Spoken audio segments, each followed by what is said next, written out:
අයිබෝවන් කොළඹට පමණක් සීමා වෙලා තිබුණු ජනාධිපති අරමුදලේ කාර්යාලයීය සේවාවන් දැන් ඔබ පදිංචි ප්‍රදේශයට අයත් ප්‍රාදේශීය ලේකම් කාර්යාලයෙන් සිදු කරගන්න පුළුවන් කියලා ඔබ දැනුවත් නේද? දැන් අපි මේ සූදානම් වෙන්නේ ජනාධිපති අරමුදල මගින් සිදු කරන ජනතාවට වඩාත්ම සමීපතම සේවාවක් වන වෛද්‍ය ආධාර සැපයීම ඇතුළු අනිකුත් සේවාවන් කිසිදු රස්තියාදුවකින් තොරව ඔබ අයත් ප්‍රාදේශීය ලේකම් කාර්යාලයෙන් සිදු කරගන්නේ කොහොමද කියලා ඔබව දැනුවත් කරන්න. මුලින්ම අපි අවධානය යොමු කරමු ජනාධිපති අරමුදල මගින් වෛද්‍ය ආධාර සැපයීමේදී අනුමත සැත්කම් සහ ප්‍රතිකාර පිළිබඳව. බයිපාස් සැත්කම්, ස්ටෙන්ට් සැත්කම් ඇතුළු හෘදය ආශ්‍රිත සැත්කම් 37ක් සඳහා මෙමගින් ආධාර හිමි වෙනවා. වකුගඩු බද්ධ කිරීම, රුධිර කාන්දුකරණය යන වකුගඩු ආශ්‍රිත ප්‍රතිකාර සහ සැත්කම් සඳහා, පිළිකා ප්‍රතිකාර සඳහා මෙන්ම බ්‍රේන් ටියුමර්, එපිලෙප්සි සැත්කම් ඇතුළු මොළය ආශ්‍රිත සැත්කම් 8ක් සඳහාද මෙමගින් ආධාර ලබා ගන්න පුළුවන්. උකුල් ඇට බද්ධය, දණහිස් බද්ධය ඇතුළු විකලාංග රෝපණ සැත්කම් 11ක් සඳහා ඇට මිදුළු බද්ධ කිරීම සහ ප්‍රාථමික සෛල බද්ධ කිරීම සඳහාද වෛද්‍යාධාර හිමි කර ගැනීමේ හැකියාව පවතිනවා. ඒ වගේම දරුවන් සඳහා අත්මා බද්ධ කිරීම වෙනුවෙන් ප්‍රතිලාභ ලබා දීම, කර්ණශංක බද්ධය සඳහා මෙන්ම ශ්‍රවණ උපකරණ සඳහා ආධාර ලබා දීමද මේ තුලින් සිදු වෙනවා. දැන් අපි දැනගනිමු ජනාධිපති අරමුදලෙන් ආධාර ලබා ගැනීමට අයදුම් කළ යුතු කාල සීමා මොනවද කියලා. සැත්කම හෝ ප්‍රතිකාරයේ සිදු කිරීමට දින 30කට පෙර. එහෙම නැත්නම් සැත්කම හෝ ප්‍රතිකාරයේ සිදු කර රෝහලෙන් බැහැර වී දින 60ක් ඉක්මවීමට පෙර.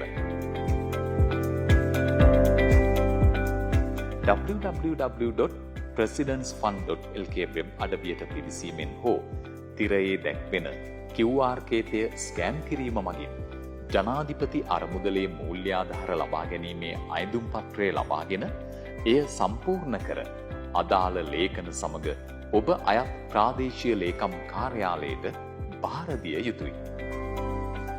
මොනවද මේ සඳහා උවමනා වෙන වෙනත් ලේඛන?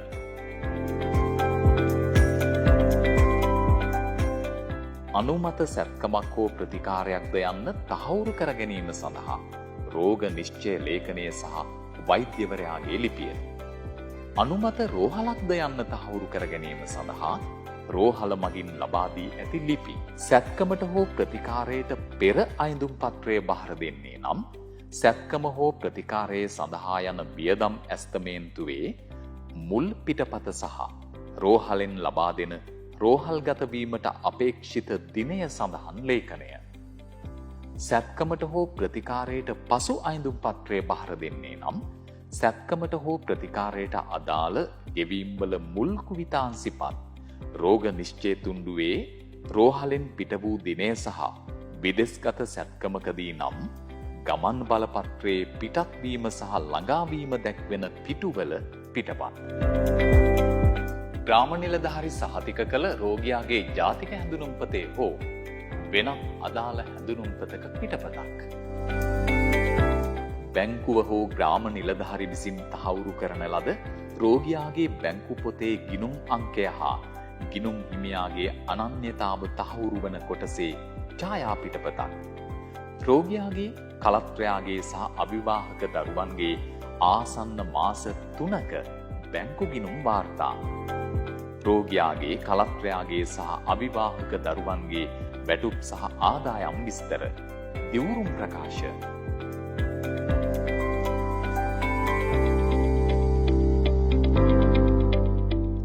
වියදම ප්‍රතිපූර්ණය කර ගැනීම සඳහා ඉඩම් උකස් කිරීම, විකිණීම, වාහන විකිණීම, රන් භාණ්ඩ උකස් කිරීම හෝ පුද්ගල ණය, බැංකු ණය, ලීසින්, කල්බදු ලබා ගැනීම සිදු කර ඇතනම් එය තහවුරු කරන ලේඛන පිටපත්.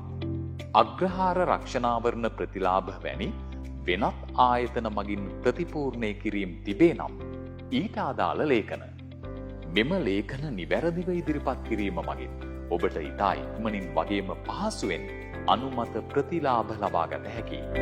ජනාධිපති අරමුදලේ මූල්‍යාධාර ලබා දීමේදී සලකා බලනු ලබන නිර්ණායක පිළිබඳව දැනුවත් වීම ඉතා වැදගත්.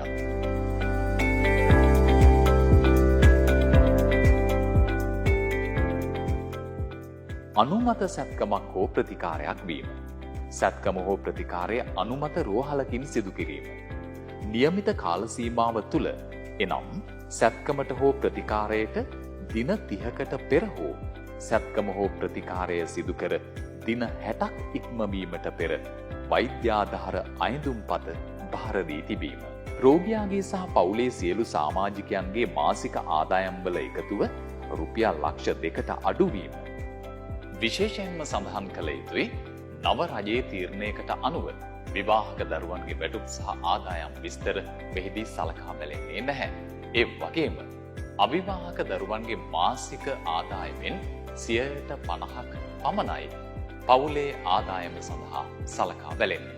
මේ නිසාම වෛද්‍ය ආධාර ලබා ගැනීමේ අවකාශය තවත් පුළුල් වී තිබෙනවා. ඒ වගේම තම සංචිත මූල්‍ය වත්කම් මගින් සැත්කම හෝ ප්‍රතිකාරය සඳහා වියදම් ප්‍රතිපූර්ණය කළ නොහැකි වීම. වෙනත් පරිත්‍යාග රක්ෂණාවරණයක් හෝ වෙනත් ආකාරයක් මගින් වියදමෙන් 50% ආවරණය නොවීමද මූල්‍යාධාර ලබා දීමේදී නිර්ණායක ලෙස සලකා බලනවා. අවසාන වශයෙන් ඔබ ලබා දී ඇති සියලු තොරතුරු සත්‍ය සහ නිවැරදි තොරතුරු විය යුතුයි. මීළඟට අපි දැනගමු ප්‍රතිලාභීන් වෙත හිමි විය යුතු ජනාධිපති අරමුදලේ වෛද්‍යාධාර මුදල් ලබා දීම සිදු වෙන්නේ කොහොමද කියලා. ඔබ සැත්කම හෝ ප්‍රතිකාරය ලබා ගැනීමෙන් පසුව මූල්‍යාධාර අයඳුම් කර ඇති අවස්ථාවකදී ජනාධිපති අරමුදල විසින් ඔබ මූල්‍යාධාර ලබා ගැනීමේ සුදුස්සෙක් ලෙස තෝරාගනු ලැබුවහොත් ඔබට අදාළ ප්‍රාදේශීය ලේකම් කාර්යාලය මගින් අනුමත මූල්‍යාධාරය ලබා ගැනීමට පුළුවන්. ඔබ සැත්කම හෝ ප්‍රතිකාරය ලබා ගැනීමට පෙර මූල්‍යාධාරය වෙත අයඳුම් කර ඇති අවස්ථාවකදී ජනාධිපති අරමුදල විසින් ඔබ මූල්‍යාධාර ලබා දීමට සුදුස්සෙක් ලෙස තෝරාගනු ලැබුවහොත් ජනාධිපති අරමුදල විසින් සැත්කමට හෝ ප්‍රතිකාරය සඳහා නියමිත දිනට පෙර අදාළ රෝහල වෙත අනුමත මුදල දක්වමින් වගකීම් ලිපියක් නිකුත් කරනු ලබනවා. මෙහිදී සිදුවන්නේ ඔබගේ සැත්කම හෝ ප්‍රතිකාරයේ සිදු කිරීමෙන් පසුව අදාළ රෝහල විසින් බිල්පත් ඉදිරිපත් කර ජනාධිපති අරමුදලෙන් මුදල් ප්‍රතිපූර්ණය කර ගැනීම.